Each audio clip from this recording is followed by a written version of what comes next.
नमस्कार दोस्तों, नमस्कार प्यारे विद्यार्थियों। आपका एक बार फिर से हार्दिक स्वागत है और मैं हूं आपके साथ भारत गुर्जर। और अपना टॉपिक चल रहा था राजस्थान में एवं भारत में जो प्रमुख प्रचलित कुप्रथाएं हैं उनके संबंध में। और लास्ट क्लास में हमने बाल श्रम को देखा था। इस क्लास में हम आज बात करेंगे चोरी से संबंधित, यानी कि हमारे समाज में एक अन्य प्रचलित जो कुप्रथा है चोरी, उसी के संबंध में हम बात करेंगे कि चोरी के रोकथाम के लिए बनाए गए जो कानून हैं वो क्या हैं और क्या उनके संबंध में कुछ विशेष व्यवस्था की गई है और रोकथाम के बारे में क्या कहा गया है। चोरी किसे कहेंगे, राजस्थान के संबंध में प्रचलित अन्य जो रूढ़िवादी बातें हैं इसके संबंध में उनको हम डिस्कस करने वाले हैं। तो सबसे पहले हम ये जानेंगे कि चोरी किसे कहते हैं। कि चुपके से किसी की कोई चीज उठा के भाग जाना चोरी होगी? हाँ सही बात है तो चोरी यही भाई। तो देखें चोरी किसे कहते हैं। किसी अन्य की संपत्ति को, अब संपत्ति चल अचल हो सकती है, किसी भी रूप में हो सकती है, किसी अन्य की संपत्ति को उसकी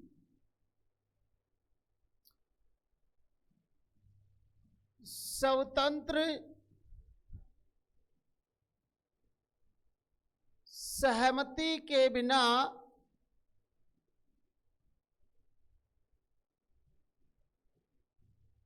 गैर कानूनी रूप से हथिया लेना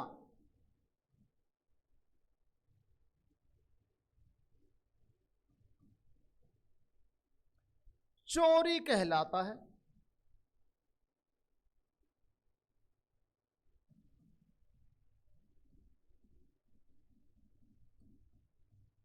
चोरी किसे कहेंगे? किसी अन्य की संपत्ति को उसकी स्वतंत्र सहमति के बिना गैर कानूनी रूप से हथिया लेना ही क्या कहलाता है? चोरी कहलाता है। और चोरी क्या है? तो चोरी एक आदत भी बन जाती है व्यक्ति की, क्योंकि चोरी की स्थिति संसाधनों के अभाव वाली स्थिति में पैदा होती है और फिर धीरे धीरे यह उसकी आदत बन जाती है। कोई भी व्यक्ति संसाधनों के अभाव में चोरी करता है और फिर धीरे धीरे यह उसकी आदत बन जाती है और वह चोर बन जाता है। देखिए राजस्थान में कंजर जनजाति के संबंध चोरी से रहे हैं। तो कहते हैं कि कंजर जनजाति के लोग अपराध करने से पूर्व, सुने, राजस्थान में कंजर जनजाति के लोग अपराध करने से पूर्व देवी जोगणिया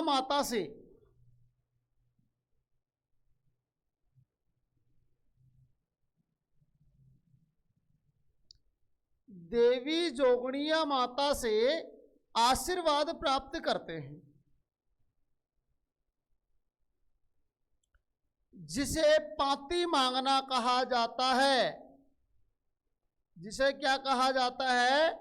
पाती मांगना। तो पाती मांगना नामक जो एक रूढ़िवादिता है या जो ये एक प्रचलन है, ये किस जनजाति से संबंधित है? कंजर जनजाति से संबंधित है। और कंजर जनजाति के लोग अपराध करने से पूर्व आशीर्वाद के रूप में पाती किससे मांगते हैं? तो देवी जोगणिया माता से मांगते हैं। एक कथन और भी प्रचलित है इस संबंध में कि कंजर जनजाति के लोग हाकिम राजा का प्याला पीने के बाद झूठ नहीं बोलते।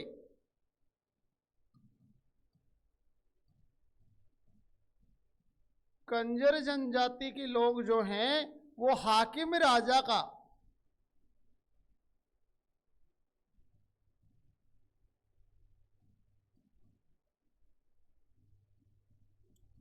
प्याला पीने के बाद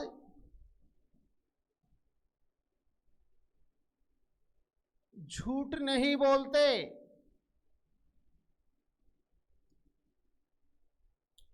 दो तथ्य जाने हैं हमने कि राजस्थान में कंजर जनजाति के लोग जो हैं वो अपराध करने से पूर्व अपनी देवी जोगणिया माता से आशीर्वाद प्राप्त करते हैं, और ये जो आशीर्वाद प्राप्त करने का जो स्थिति है, बात है, इसको पाते मांगना कहा जाता है कंजर जनजाति में।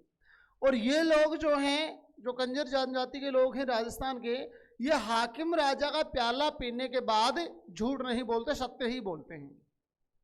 तो चोरी क्या है? चोरी समाज में प्रचलित एक कुप्रथा है। चोरी क्या है? चोरी आदत है व्यक्ति की, और ये कानूनन अपराध है, और यह धीरे धीरे आदत बन जाती है। क्योंकि व्यक्ति पहले संसाधनों के अभाव में इस काम को अंजाम देता है, और धीरे धीरे सही, लेकिन यह उसकी आदत बन जाती है, और वह व्यक्ति क्या बन जाता है? चोर बन जाता है। अब ये जो चोरी है, इसके रोकथाम के संबंध में जो प्रयास किए गए हैं, उनमें भारतीय दंड संहिता की व्यवस्था जो है वो की गई है। यानी कि भारतीय दंड संहिता के अनुसार चोरी करना कानूनन अपराध है, और इसके ऊपर आईपीसी की धाराएं अर्थात भारतीय दंड संहिता की धाराएं कार्य करती हैं। तो वो कौन कौन सी धाराएं हैं उनके बारे में हम जानेंगे।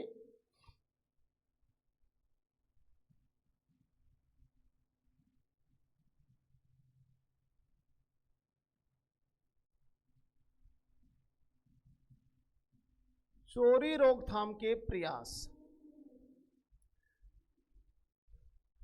और चोरी रोकथाम के प्रयासों के संबंध में आईपीसी इंडियन पेनल कोड अर्थात भारतीय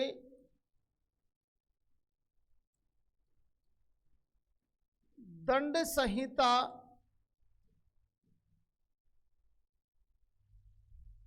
की धाराएं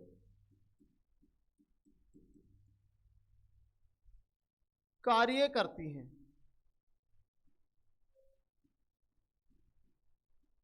मतलब आईपीसी की धाराएं लागू होती हैं। वो कौन कौन सी धाराएं हैं देखें। आईपीसी धारा 392 एवं आईपीसी धारा 396।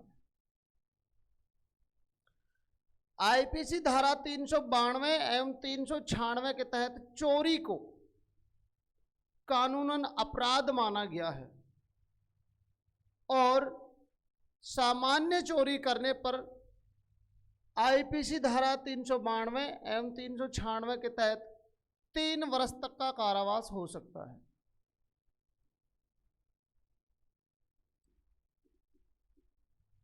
कितने वर्ष का कारावास हो सकता है? 3 वर्ष का कारावास हो सकता है।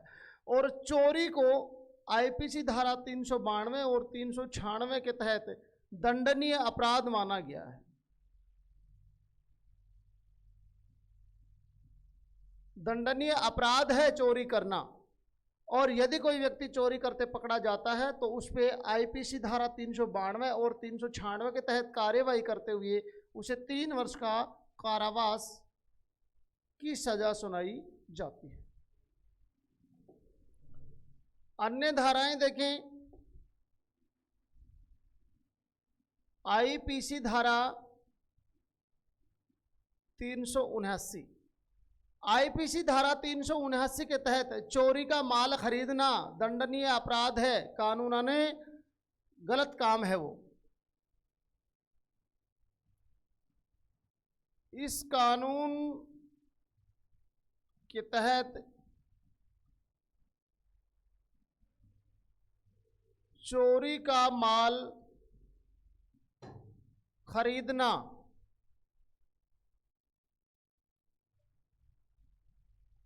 कानूनन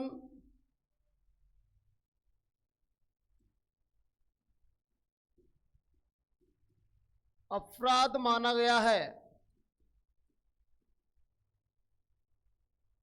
कानूनन अपराध माना गया है। यानी कि कोई चोर चोरी कर कर लाता है और वह उस चोर किए हुए माल को किसी व्यक्ति को बेचता है, तो उस चोरी के माल को खरीदने वाला व्यक्ति भी जो है अपराधी माना जाएगा, और जो है उसके ऊपर आईपीसी धारा 379 के तहत कार्य किया जाएगा, उसे दंडित किया जाएगा। आगे देखें आईपीसी धारा 420।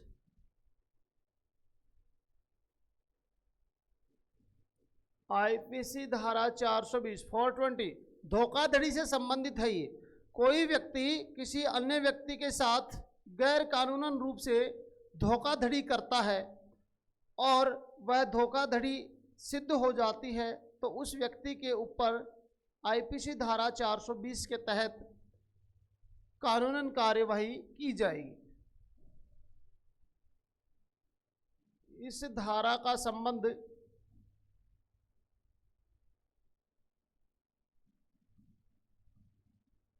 धोखाधड़ी से है। धोखाधड़ी करने पर धारा 420 के तहत उसके ऊपर मुकदमा दर्ज किया जाएगा। अन्य देखें आईपीसी धारा 398। आईपीसी धारा 398 के तहत अपराधी को 10 वर्ष से आजीवन तक का कारावास की सजा दिए जाने का प्रावधान किया गया है।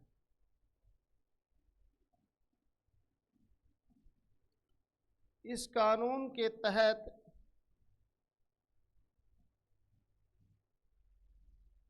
अपराधी को 10 वर्ष से लेकर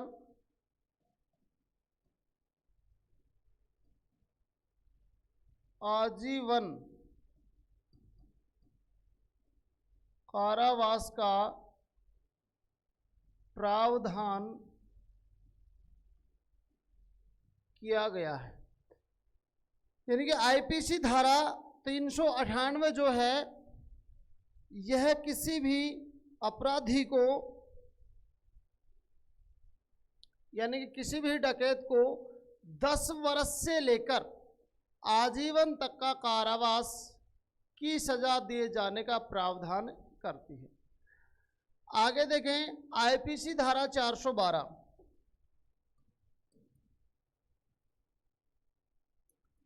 आईपीसी धारा 412। आईपीसी धारा 412 के तहत बेईमानी से हत्याना किसी अन्य की संपत्ति, उसके संबंध में कार्रवाई की व्यवस्था की गई है। कोई व्यक्ति किसी अन्य व्यक्ति से बेईमानी करता है और जो है गैर कानूनी रूप से उसे हड़प लेता है, उसकी संपत्ति, या उसके साथ धोखाधड़ी करता है, बेईमानी करता है, उसके हकों में धूल झोंकता है, तो ऐसे में उसके ऊपर आईपीसी धारा 412 के तहत कार्यवाही की जाएगी। तो प्यारे विद्यार्थियों, ये चोरी नामक एक कुप्रथा प्रचलित है समाज में, उसी के संबंध में भारतीय दंड संहिता में जो व्यवस्था की गई थी और आईपीसी की जो धाराएं लागू की जाती हैं और किस किस स्थिति में ये धाराएं कार्य करती हैं, उनके संबंध में हमने बातें की। हम फिर से मिलते हैं आगे किसी नई क्लास के साथ। तब तक के लिए जय हिंद, जय भारत।